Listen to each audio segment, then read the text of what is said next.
2차 세계대전 후에 소련은 그 사회주의, 그러니까 공산주의 확장을 위해서 주변에 많은 나라들을 병합을 하죠. 병합을 하고 또 여러 나라들을 그 위성국가로 이제 삼아 버리게 됩니다. 그리고 또 이에 대응해서 미국과 유럽의 여러 나라들은 힘을 합하여 이 공산주의가 계속 남아하는 정책을 쓰니까요. 이걸 방해하는 봉쇄 정책을 썼어요. 그리고 그때에 그 부딪힘이 일어납니다. 공산주의는 밑으로 내려오려고 하고 미국과 모든 연합국은 위로 이제 공산주의를 방어하는 정책이죠. 그러기 위해서 이제 부딪힘이 일어나는데 이때 일어난 전쟁이 그리스 내전이 있죠. 또 한국 전쟁이 있었고요. 다 같은 맥락에서 일어난 거죠. 그리고 베트남 전쟁이 또 일어나게 됩니다. 그리고 쿠바의 미사일 위기가 있었죠. 이때도 사실 거의 전쟁 바로 아주 그냥 일보 직전까지 갔었죠. 그런 것들이 다 그런 그 부딪힘에서 이제 나오게 되고, 그러나 이제 1980년대에 미국의 이제 강력한 경제 봉쇄 정책을 통해서 소련이 할 수 없이 두 손을 들게 되죠. 고르바초프가 개방주의를 선포합니다. 더 이상 이제 살 수 없다는 거죠. 그래서 개방주의를 채택하게 되었고, 그 결과 결국 어떻게 돼요? 개방주의를 선택하니까 소련은 무너지게 되죠. 예. 그들이 뭐 개방주의를 선택할 때 소련이 자기네 나라가 무너질지 안 무너질지는 몰랐을 거예요. 그러나 결국 무너지게 됩니다. 그렇게 오랜 시간이 걸리지 않았어요. 그리고 이로써 그 오랜 시간 냉전은 종식이 됩니다. 그러나 여러분, 냉전이 끝났다고 해서 평화가 온 것은 아니에요. 냉전이 끝나고 나서 나타난 일들이 있어요. 그 현상이 무엇입니까? 그것은 오늘날 우리가 매일 듣고 뉴스를 통해서 보고 듣는 바로 테러이지요. 그 뒤로 이제 테러라는 이제 현상이 나타나요. 테러는 원래 억압받는 소수가 강한 다수에 대항하기 위해서 힘이 없으니까 그렇게 해서 그들이 만들어낸 강력한 투쟁 방법이에요. 이걸 테러라고 하죠. 그래서 그들은 목적을 이루기 위해서는 수단 방법을 가리지 않습니다. 그래서 불법적인 일들을 서슴없이 저지르는데 그들이 생각하기에는 그것을 합법이라 한다는 거죠. 자기들의 목적을 이루기 위해서 그것은 합법이다 라고 생각하는 거예요. 테러의 역사를 보면 중동 국가들이 이스라엘에게 대패를 하죠. 그때에 이 전면전으로는 도저히 이스라엘을 이길 수 없다는 것을 저들이 알고는 그들의 목적을 이루기 위해서 이제 테러 단체들을 조직함으로 이 테러의 본격적인 역사가 시작이 돼요. 그러나 사실은 이 팔레스타인에서 그 훨씬 기원 전부터 이 소규모 테러가 시작됐던 거는 우리가 역사를 통해서 잘 알 수가 있습니다. 그러나 본격적으로 우리가 알고 있는 테러는 이스라엘 전쟁 후에 일어나게 되죠. 그 후 탈레반, 알카에다 그리고 IS와 같은 극단주의 이슬람 무장단체들이 이 세계를 공포 가운데 지금 몰아넣고 있는 것입니다. 미국도 사실은 미국은 테러를 우리나라와는 아무 상관이 없을 줄 알았어요. 그런데 오늘날 보세요. 그 영향으로부터 미국도 자유로울 수가 없죠. 9.11 테러로부터 시작해서요. 오늘날 인종주의 테러가 있죠. 또 반정부주의 테러가 있어요. 다양한 테러 사건이 벌어지고 있어요. 목적도 다양해졌습니다. 점점 확장되어 가고 있죠. 그런데 여러 가지 이런 테러가 있지만 그보다 더 무서운 테러가 이 나라에 있다는 거예요. 우리가 알고 있는 그 무서운 테러, 우리가 갖고 있는 테러에 대한 인식, 그보다 더 무서운 테러를 우리가 지금 당하고 있다는 거예요. 총이나 폭탄을 사용하고 있지는 않지만 더 많은 생명을 빼앗아가고 있는 테러가 있다는 말이에요. 다시 말해서 정부가 인정한, 정부에서도 인정한, 대법원에서도 인정한 그런 합법적인 테러, 그것이 바로 하나님이 세우신 이 나라에서 지금 벌어지고 있다는 거예요. 무엇일까요? 여러분, 낙태의 합법화로 인해서 수많은 생명들이 이 땅에서 테러를 당하고 있다는 걸 아세요? 그리고 낙태로 인해서 죽는 아이들의 수가 이라크 전쟁에서 죽은 생명보다 훨씬 많다는 걸 아십니까? 뿐만 아니에요. 동성결혼의 합법화로 인해서 이 나라에서 가족이라는 자체가 다 파괴되어져 가고 있어요. 정말로 무서운 일이에요. 총이나 폭탄은 없어요. 그러나 총이나 폭탄 없는 그 테러가, 그리고 합법적인 테러가 이 땅에서 일어나고 있다는 말입니다. 여러분, 이 나라가 어떤 나라인가요? 하나님의 말씀대로 살기 위해서 목숨 걸고 조국을 떠나온 청교도들이 세운 나라예요. 그래서 하나님의 축복을 받아 세상에서 가장 강대한 국가가 된 것입니다. 그런데 그렇게 하나님의 축복을 받은 이 나라가 하나님의 말씀을 이제는 따르지 않고 오히려 세상을 따라가고 있는 거예요.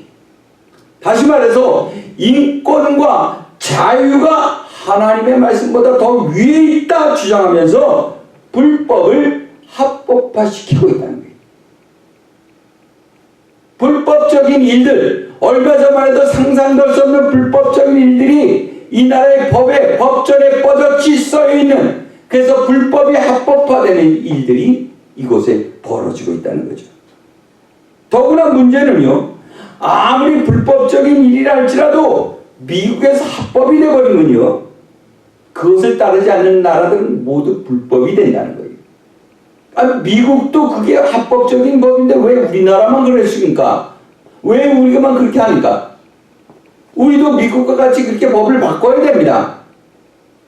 세계적인 영향을 끼치는 거죠. 이게 미국의 강력한 영향력이에요.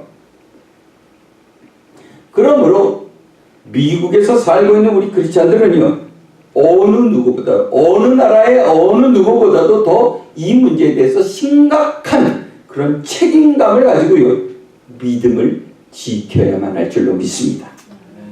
그러면 이 불법적인 일들을 합법화시키는, 불법을 합법화시키는 자들의 배후에는 누가 있는 것일까요?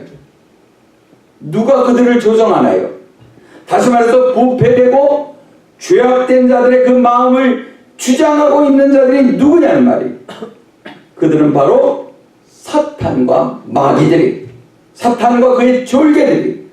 사탄은 어둠의 주관자에 하나님의 원수요, 세상을 다스리는 자들이, 그리고 그들의 최종적인 목적은 모든 백성이 하나님을 대적하게 만드는 것입니다.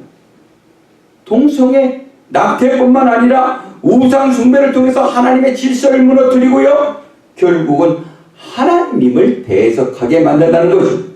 그리고 그 결과 우리 모두가 하나님의 원수가 되어서 영원한 지옥으로 떨어지게 만드는 것, 그것이 바로 사단이 가장 기뻐하고 그리고 즐거워하는 계략이라는 말입니다. 그것을 위해서 사단은요, 인간의 그 말초적인 그 신경을 자극하는 일들을 계속해서 개발해내는 거예요. 그리고 그것을 첨단 과학을 이용해서 빠르게 전 세계에 전파해 나가는 겁니다. 그러므로 악의 세대에 살고 있는 우리들은 하나님 앞에서 분명한 결단을 해야만 할 줄로 믿습니다. 여러분, 이스라엘이 하나님을 배반하고 멀리하려 할 때요, 여호수아가 무엇이라고 합니까? 나와 내 집은 온전히 하나님만, 여호와만 섬기리라. 나와 내 가문은 온전히 하나님만, 여호와만 섬길 것이니 너희들은 어느 쪽으로 갈 것인지 택하라. 그리고 이스라엘 백성들에게 선포를 하잖아요. 결단하라는 거예요. 하나님만 섬기든지 사단만 섬기든지 결정해야 되는 거예요. 회색 지대는 없다는 거예요. 회색 지대는, 중간의 지대는 없다는 거예요. 그런데 이스라엘이 어떻게 했어요? 그들은 입으로는 여호와를 섬긴다고 했어요. 자신들은 거룩한 하나님의 백성이라고 했습니다. 그런데 그들의 삶을 보면 사단의 백성과 똑같은 직을 하고 있다는 거예요. 우상 앞에 무릎 꿇고 경배하며 기도했다는 겁니다. 그리고 그들은 하나님보다 물질을 더 사랑하고요, 하나님보다 쾌락을 더 좋아하며 하나님보다 자기의 자녀들을 더 소중히 여겼다는 겁니다. 그 결과 여러분 아시는 엘리 제사장 어떻게 돼요? 자녀들이 전쟁터에 나가 다 죽잖아요. 그리고 그 자신은 목이 부러져 죽어요. 제사장도 그래요. 제사장도. 그런 시대가 있었다는 거예요. 여러분 우리가 이제 분명히 해야 할 것은 세상 그 무엇도 하나님보다 더 존귀하며 하나님보다 더 귀한 것은 없다는 사실. 그런데 만약 우리가 하나님보다 더 소중하게 여기는 것이 있다면 그 순간 우리들은 우리도 모르는 사이에 이미 우상 숭배자의 자리에 나가 있는 거예요. 그리고 불법을 합법화시키는 그런 죄악을 우리 자신이 우리의 삶 속에서 매일매일 생산해내고 있는 것입니다. 그러므로 우리는 어떤 상황에서도 오직 하나님만 바라며 그 앞에 무릎 꿇고 섬겨야 할 줄로 믿습니다. 오늘 우리에게 주시는 말씀은 다니엘 선지자 이야기예요. 다니엘 선지자. 그런데 본문을 잘 이해하기 위해서 우리는 먼저 이스라엘의 역사를 먼저 알아야 돼요. 다윗의 뒤를 이어서 다윗이 이스라엘의 몇 번째 왕이에요? 두 번째 왕이죠. 네. 첫째 왕이 사울 왕이고 둘째가 다윗이에요. 근데 다윗의 뒤를 이어서 솔로몬이 왕이 되죠. 그리고 솔로몬의 왕 때에 이 이스라엘은 최대 전성기를 맞아요. 그러나 이때 문제가 생기죠. 그래서 솔로몬의 아들 르호보암 때는 이스라엘이 남과 북으로 갈라져요. 솔로몬이 가장 하나님을 영화롭게 할 성전을 지은 사람이죠. 짓고 나서 그 다음 세대에는 이스라엘이 남과 북으로 쪼개졌단 말이에요. 그리고 그 후에 북이스라엘은요 아수르에 의해서 멸망이 됩니다. 남과 북이 갈라졌는데 북쪽은 먼저 아수르의 공격을 받아 망하고요. 그리고 남유다는 그 후에 누구에 의해서? 바벨론에 의해서 멸망하게 돼요. 여기 이제 뭐 아수르, 바벨론 나오고 그 다음에 그 메대가 나오고 바사가 나오고 이렇게 나오니까 많이 헷갈리셔요. 근데 이스라엘이 결정적으로 무너지기 시작한 건요, 망하기 시작한 건 아수르의 1차 공격이 있었고요. 그 후에 남유다만 살아남았는데, 남쪽 지역으로 유다만 살았는데 이들은 누구에 의해서? 바벨론의 공격에 의해서 결국 망하게 되는데요. 근데 이 남유다는 한 번에 무너진 게 아니에요. 세 번의 공격을 받습니다. 세 번의 침공을 받아요. 바벨론으로부터. 그 중에 첫 번째는 기원전 605년. 기원전 605년에 이때에는 저들이 쳐들어와서 먼저 왕족들과 귀족 중에 총명한 소년들을 먼저 붙잡아갑니다. 포로로. 그리고 돌아가요. 그리고 얼마나 후에 두 번 기원전 597년 그로부터 그러니까 몇 년 후인가요? 한 8년쯤 후에 다시 또 쳐내려와서 그때는 이스라엘의 강한 용사들을 붙잡아갑니다. 무려 10,000명이라는 부대를, 강한 군대를 포로로 잡아가요. 바벨론으로. 그리고 세 번째 또 쳐내려와요. 이때는 주전 587년에. 그리고 이때는 예루살렘이 완전히 폐허가 됩니다. 성벽과 성전이 모든 걸 다 무너뜨려지고요. 그리고 거의 모든 사람들이 일부의 아주 사람들만 남고는 대다수가 포로로 붙잡혀가죠. 그러니까 누가 잡아갔다고요? 세 번의 공격에서 누가 붙잡아갔어요? 바벨론이 포로로 끌고 간 거예요. 그러면 오늘 이 다니엘서의 주인공인 다니엘은 언제 붙잡혀갔을까요? 세 번의 공격 중에서 첫 번째. 맞아요. 다니엘은 바벨론이 첫 번째 이스라엘을 침공했을 때 끌고 간 총명한 소년들이 있다 그랬죠. 귀족 중, 왕족과 귀족 중에 총명한 자들을 끌고 갔다 그랬잖아요. 그들 중에 한 명이었어요. 그때 바벨론 포로로 끌려갔어요. 그런데 성경을 보면 다니엘이 어떤 아이였는가? 용모가 뛰어나고요.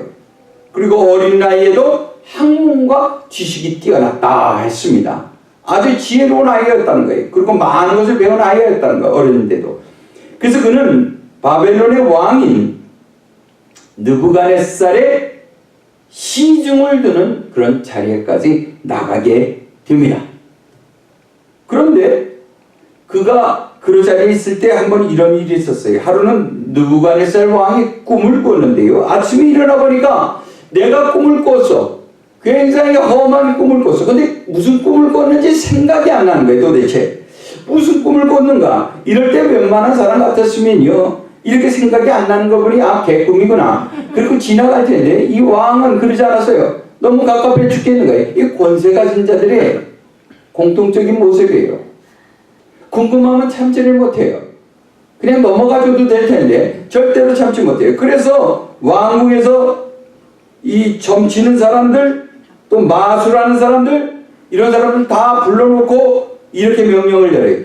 내가 어젯밤에, 자기도 모르는 꿈을, 내가 어젯밤에 무슨 꿈을 꿨는지 너희들이 알아내도록 해라.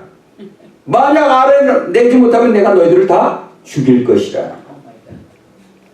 참 무지한 왕이에요. 무지한 왕이 세우면 국민이 고생하는 거예요. 참으로 기가 막힌 일이죠. 자기가 꿈을 꾸고 자기가 생각이 안 나는데 다른 사람이 그걸 어떻게 알아요? 그런데 알아내지 못하면 죽이겠다고 협박을 하는 거예요. 참으로 포악한 왕이죠.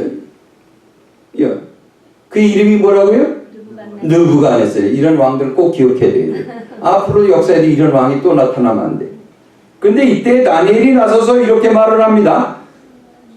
내가 왕이시오. 내가 그 꿈을 알아맞추어 보겠으니 그들을 죽이지 마십시오. 이렇게 이야기를 해요. 사실 가만히 있으면 중간은 가는 거예요. 오히려 나서서 지금 다니엘은 죽게 생긴 거예요. 못 맞추면 죽는 거예요. 다니엘에게 지금 물어본 것도 아니잖아요.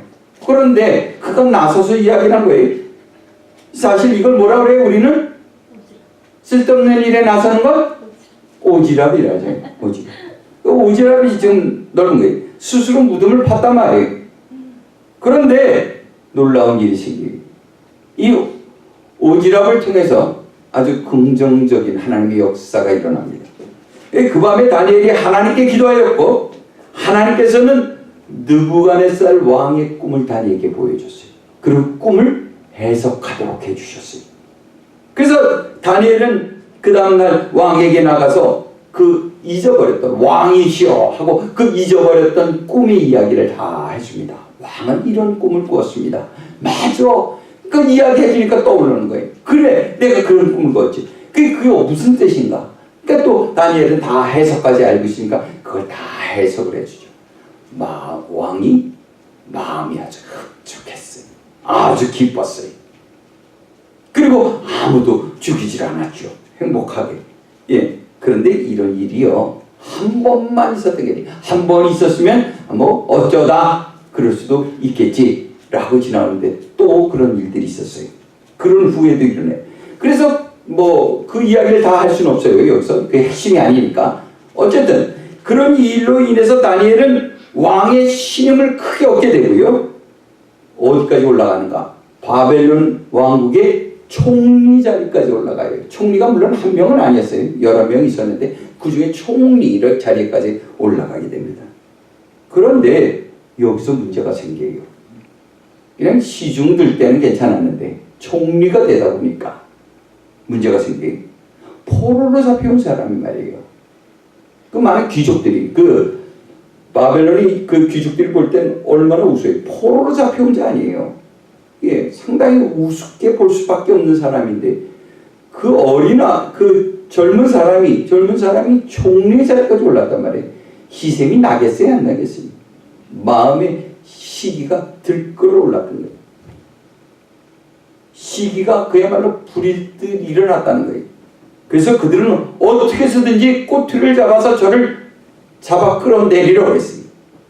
그런데 다니엘이 워낙 총명한 사람인지라 무슨 일 처리를 해도 꼬투리 잡힐 일이 없었어요. 아주 완벽하게 일을 잘 처리했기 때문에 도저히 그걸 찾아낼 길이 없었어요. 그러자 그들은 왕을 찾아가서 이제 이렇게 제안을 합니다. 무슨 제안을 했을까요? 7절 말씀하겠습니다. 시작. 나라의 모든 총리와 지사와 총독과 법관과 관원이 의논하고 왕에게 한 법률을 세우며 한 금령을 정하실 것을 구하나이다.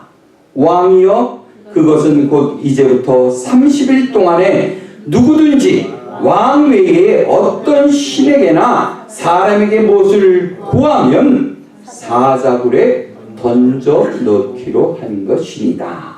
이런 법을 정하자는 거예요. 그러니까 앞으로 30일 동안 왕이 아닌 다른 신에게 기도하는 자가 있으면 그 사람이 누구라 할지라도, 아무리 왕의 사랑을 받는 사람이라 할지라도 저를 사자굴에 던져 넣자는 거예요.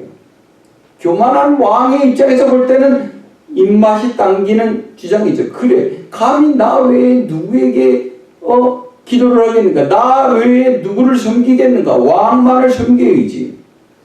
그래, 그 좋은 아이디어다. 그래서 도장을 찍어요. 그래서 그들이 이런 조건을 건 이유는 다니엘에 대해서 너무도 잘 알았기 때문에, 다니엘이 하나님을 너무 잘 섬기는 그런 섬김의 믿음의 사람이라는 걸 너무도 잘 알았기 때문에 이런 것을 만들어낸 거예요. 그래서 왕이 이런 법령을 내리게 되면 다니엘이 틀림없이 그 올무에 걸려들 것이라는 것을 확신했던 거죠. 그러니까 불법적인 일이 세상의 권세 잡은 자들에 의해서 합법화가 되었다는 거예요. 합법화가. 여러분, 오늘날 교회도 이런 일들이 닥치지 않기를 기도하시기 바랍니다. 거리에서 복음을 전파하다 체포되고요. 교회에서 동성결혼을 반대하다고 고발되고요. 신학교가 동성애자 입학을 거부한다고 해서 신학교가 여러 가지 불이익을 당하고요. 학교의 라이센스가 취소되고요. 또 학교에 장학금을 안 준다고 하고요.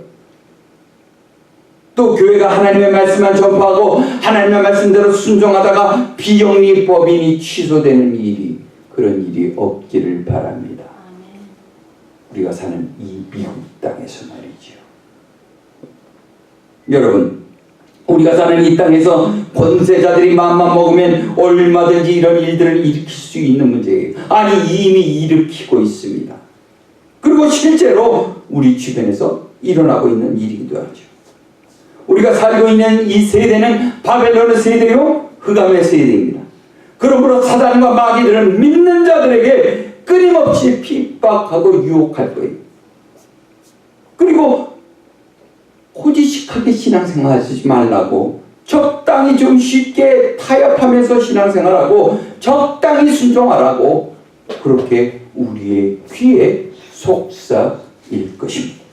뿐만 아니라 그들은 이런 말도 할 거예요. 하나님은 사랑이셔. 네가 좀 잘못하고 실수해서 그게 뭐 그렇게 큰 문제가 되겠는가? 하나님이 사랑이신데 다 용서하실 건데, 그냥 편안하게 살다가 죽기 일보 직전에 주여 I'm sorry 그러고 떠나. 그러면 다 될 거예요. 하나님은 사랑이시잖아. 그럴까요? 그렇게 우리를 유혹할 거예요. 그러나 여러분, 다니엘을 보시기 바랍니다. 다니엘은 어떻게 했나요? 그런 핍박 중에, 그런 환난 중에 저가 어떻게 행동했습니까? 10절을 함께 읽습니다. 시작.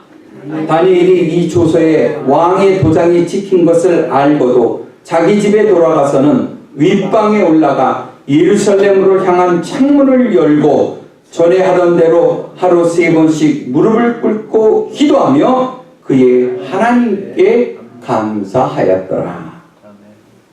다니엘은 어릴 적 포로로 잡혀온 아이예요. 그래서 포로로 잡혀왔으니 얼마나 많은 시련이 있겠어요. 얼마나 많은 고난을 겪었겠습니까? 그리고 여기까지 온 거예요. 이제 좀 살만해졌단 말이에요. 어려운 시간들을 보내고 이제 좀 살만해진 거예요. 한나라의 총리가 됐으니 말이죠. 그런데 이제 그는 목숨을 건 중요한 기로에 또다시 서게 된 거예요. 저가 신앙을 지키다가 목숨을 잃든지 아니면 신앙을 버리고 권세와 재물을 취할지 결정해야 한다는 말입니다. 그런데 여러분, 다니엘은 이런 상황에서 조금도 머뭇거리지 않았어요. 좀 생각해보지도 않았어요. 그는 자기가 죽을 수 있음을 알고도 늘 하던 대로 창문을 활짝 열었어요. 그리고 하나님 앞에 나가 무릎을 꿇었다는 거예요. 뿐만 아니라 다니엘은 환난과 핍박 중에서 오히려 하나님께 감사의 기도를 드렸다는 거예요. 하나님, 어떻게 이런 일이 원망하지 않았다는 거예요. 오히려 감사의 기도를 드렸다는 거예요. 여러분도 다니엘과 같이 오직 하나님만 바라는 믿음의 용사들이 되시기를 주님의 이름으로 축원합니다. 사도 바울이요 데살로니가 교인들에게 이런 말을 했죠. 형제들아, 우리가 하나님께 감사하는 것은 너희가 견디고 있는 박해와 핍박 중에서도 오히려 인내함으로 너희의 믿음이 더욱 자라는 것을 우리가 보기 때문이라. 데살로니가 교인들이 그 어려움을 겪으면서도 그들의 믿음이 오히려 지금 자라나고 있다는 거예요. 환난을 통해서 저들의 믿음이 자라나고 있다는 거예요. 핍박을 통해서 저들의 믿음이 더욱 자라나고 있다는 거예요. 오직 하나님만 바라며 하나님에게만 무릎을 꿇었다는 거예요. 그래서 바울은 그 모습을 보면서 그것이 나의 참 기쁨이 되었구나 이야기를 하는 거예요. 오늘 우리도 이제 이런 결정을 해야 할 때가 얼마나 많은지 몰라요. 아니 이미 이런 세대가 우리에게 다가온 거예요. 그러므로 우리는 이 세대를 살아가면서 이제 마음의 준비를 단단히 해야 합니다. 교회에 대한 핍박, 믿는 자들에 대한 핍박이 어떠한 교모한 방법으로 새롭게 또 만들어질지 알 수가 없는 거예요. 성경에도 보면 하나님의 나라에 합당한 자가 되기 위해서 우리는 고난을 받아야 할 것이라고 말했습니다. 세상과 타협하지 말고 인내 가운데 우리의 믿음을 지켜야 한다는 말입니다. 그러면 우리가 승리하는 믿음을 가지기 위해서 무엇을 어떻게 해야 하는 것입니까? 다니엘과 같이 사자굴에 던져지는 한이 있더라도 모든 상황에서 하나님께 감사하는 여러분이 되시길 바랍니다. 다니엘의 세 친구와 같이 비록 불못불에 던져지는 한이 있더라도 절대로 우상에게 절하지 않는 여러분이 되시길 바랍니다. 에스더와 같이 죽으면 죽으리라 그런 마음으로 오직 하나님만 바라보고 그의 뜻에 순종하는 저와 여러분이 되기를 간절히 원합니다. 그러면 우리를 위해 십자가에 달려 돌아가신 우리 주님께서 천사들과 함께 하늘로부터 재림하실 때에 그날에 우리의 환난을 안식으로 갚아주시고 우리의 고난을 평강의 축복으로 갚아주실 줄로 믿습니다. 그러면 그날에 세상에 불법이 사라지고 또 하나님의 공의가 온 땅을 덮게 될 것입니다.